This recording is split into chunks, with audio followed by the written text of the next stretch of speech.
السلام عليكم ورحمة الله وبركاته. أهلا وسهلا بكم في حلقة جديدة من حلقات قناة التصوير المصري. معكم أحمد فتحي، وحلقتنا النهاردة حلقة جديدة أو محاضرة جديدة في كورس التصوير الفوتوغرافي للمبتدئين. وقبل ما نروح للحلقة وموضوعنا نصلي على النبي الأول، ناخد ثواب كلنا ويلا بينا. حلقتنا النهاردة عن أوضاع التصوير الفوتوغرافي في كاميرات البروفيشنال اللي هي الدي اس ال ار أو الميرورلس البروفيشنال. أنا هشرح لك بقى كده فرق بين الاثنين. الكاميرات البروفيشنال بنلاقي كده دايما في زي قرص فوق او دايل، بيقولوا عليه دايل بس هو بلغتنا احنا كان تصوير بالمصري فهو قرص فوق. في اوضاع بنلاقي فيه حروف ام واس واي وبي وحاجات كده اللي هو ورموز وحد منظر طبيعي وحد بيجري والكلام ده. ايه ده؟ هو ده مهم بالنسبه لي كمصور؟ طبعا. لو انت عايز تبقى مصور محترف ده مهم جدا بالنسبه لك انك تفهم عباره عن ايه وتشتغل بايه. عباره عن ايه؟ دي يا سيدي اوضاع مبرمجه. يعني ايه مبرمجه يا احمد؟ يعني وضع مثلا ارسم لك حد بيجري، ده وضع رياضه او وضع سبورت. هو وضع مبرمج انه يخلي الشطر بتاعك مثلا سريع، عشان لو بتصور حاجه بتجري يجمدها. الكاميرا عملوه اوتوماتيك على ده. يعني انت لو بتصور حد رياضي او رياضه وانت راجل مش محترف وعايز تصور كده تلحق اللقطه وخلاص، او راجل هاوي، هتجيب وضع السبورت ده وهتصور، هتلاقيه بيصور معاك صور متتاليه وبيثبت وبيجمد وبيعلي الشطر والكلام ده. اللاندسكيب او المناظر الطبيعيه هو بيوسع، بيضيق فتحه العدسه عشان يجيب المظهر كله، ما يجيبش حاجه مزغلله او اوت فوكس والكلام ده. في اوضاع كتير كده مبرمجه زي كده. احنا كمحترفين بقى وناس بتتعلم تصوير فوتوغرافي صح، لينا دعوه بالكلام ده؟ لا، احنا ما بنستعملش الاوضاع دي. هنلاقي 4 اوضاع كده واخدين جنب، تحس ان هم يا اما ناس كبيره عجوزه، تحس ان هم مهمشين كده في الدايل ده. هتلاقيهم في اي كاميرا، اي كاميرا بروفيشنال، اي كاميرا اللي انا اتكلمت عليهم او هنتكلم عليهم. بتلاقي باختلاف الحروف، بتلاقي ام واس وبي واي. ده مثلا في نيكون. في كانون هتلاقي ام وبي واي في وتي في، ده في كانون. في سوني هتلاقي اي وام وبي واس. ايه بقى دول؟ الاربعه دول واحد. الاربعه دول في كانون وفي نيكون وفي سوني نفس الشيء، بيعملوا نفس الوظيفه. عندنا خلينا بقى نتكلم في اول واحد اللي هو وضع البي. ده وضع شبه اوتوماتيكي مبرمج انه برضو يسرع لك العمليه، بس لو انت كاميرتك فيها فلاش فما بيفتحش الفلاش معاك، بيسرع لك العمليه، بيظبط لك اعداداتك سريعا. اللي هو لو انت ما عندكش وقت في حاجه الشوت هيضيع منك، بتطلع الكاميرا تصور بيه. في ناس بتستعمل وضع البي ده اللي هو الاختصار بروجرام. ناس اجانب وسمعتها منهم بيقول لك ان هو بيشيل كاميرته في الشنطه على وضع البي، اللي هو لو في اي لقطه حصل اي حاجه بيطلع الكاميرا يفتح يصور، مش يظبط اعدادات. فده وضع يعني نعتبره جزء منه اوتوماتيكي او جزء كبير منه اوتوماتيكي، او هو كله اوتوماتيكي. مثلا كمان وضع الاس في نيكون وفي سوني وفي كانون اسمه تي في. يعني كانون بتبقى مميزه شويه. تي في اختصار تايم فاليو او مقدار الوقت.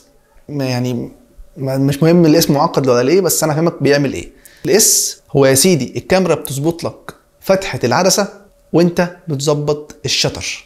بجيب وضع التي في اللي هو تايم فاليو ان انا ببقى محدد الوقت او وقت الشطر، او وضع الاس في سوني او نيكون اللي هو شطر. بلعب انا في الشطر بس، مسموح لي اغير في الشطر والايزو بس، مش هغير فتحه العدسه. تخش على بعد كده او اللي هو الاي في نيكون وفي سوني والاي في في كانون. هو برضو في كانون اختصار ابيتشر فاليو او مقدار فتحه العدسه، وفي سوني وفي نيكون اسمه ابيتشر او حرف الاي. وهنا الوضع ده انا بتحكم في فتحه العدسه والكاميرا بتظبط لي الشطر. يعني انا على فكره بشتغل بالوضع ده كتير، او الدور لو انا بصور حاجه مثلا ليا او كده وما بستعملش اضاءات خارجيه بشتغل بالوضع ده على طول. بيريحني قوي. ليه؟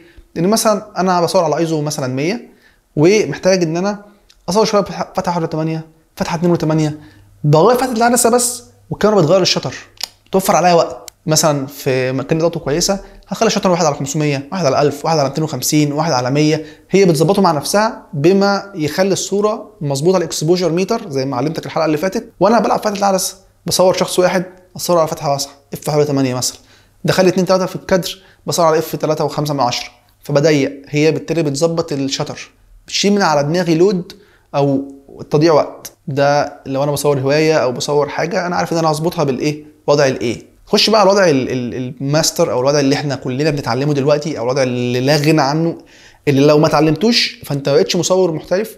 لو اتعلمته فانت بعد كده اعمل اللي انت عايزه، حتى لو انت عارفه ومش هتستعمله بس لازم تعرفه.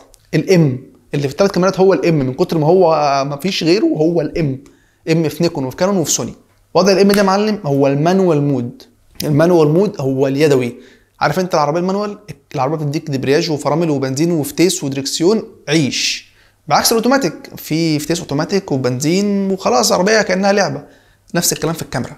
خد يا باشا شطر، فتح عدسه وايزو، كل اعدادات الكاميرا، الكاميرا ملك ايديك، اعمل اللي تعمله في الكاميرا، هي مش تقول لك لا. صوره مضلمه هتصور معاك، صوره فاتحه هتصور معاك، زي ما هتديها انفورميشن ومعلومات وسيتنج هيديك نتيجه. فعادي صوره طلعتها مضلمه فانت اللي ضلمتها، صوره طلعتها منوره فانت اللي نورتها، صوره طلعتها مظبوطه فانت اللي طلعتها مظبوطه. كل الاعداد بتتحكم فيه في الكاميرا براحتك. شاتر سبيد، فتحه العدسه، الايزو، مثلث تعريض ضوئي اللي انا قلت لك في اول حلقه لازم تحفظه زي عينيك. ليه؟ عشان انا اصلا شغلي كله كبروفيشنال قدام هيبقى مانوال، لو معايا فلاش هيبقى مانوال، لو معايا هيد لايت هيبقى مانوال، لو بصور حاجه احترافيه منتجات اكل الكلام ده انا بصور مانوال. فلازم اعرف مثلث التعريض لان المانوال كله قايم على مثلث التعريض. لازم اعرف فتح العدسه، شاتر سبيد، الايزو، اكسبوجر ميتر، اظبطهم ازاي، الوضع اللي انا بصور فيه محتاج ايه. المانوال ده هو الاحتراف او الارتقاء بالتصوير، مش بسيء لباقي الاوضاع، بس المانوال لابد انك تكون عارف عنه كل حاجه وحافظه زي عينيك. يا رب اكون كده فسرت لك الاربع اوضاع، كده اكون عارف الاوضاع كلها، والاربع اوضاع مهمين بالنسبه لنا، واهم وضع في الاربعه اللي هو لو اشتغلت بيه بس فهو كفايه او كفيل انك تشتغل بيه، اللي هو المانوال، واللي انا شخصيا بصور بيه كل شغلي الاحترافي مانوال، ما بشتغلش باي وضع تاني. الاوضاع التانيه دي بقى اللي هو هي حاجه انا محتاج فيها ان انا انجز وقت، انما المانوال هو الاساس وهو القاعده عندنا، لازم تتعلم تصور مانوال. رب اكون فدتك. لو عندك اي سؤال اسأله في الكومنتات تحت الفيديو. رب اكون ما طولتش عليك، وما تنساش من دعائك، وسلام.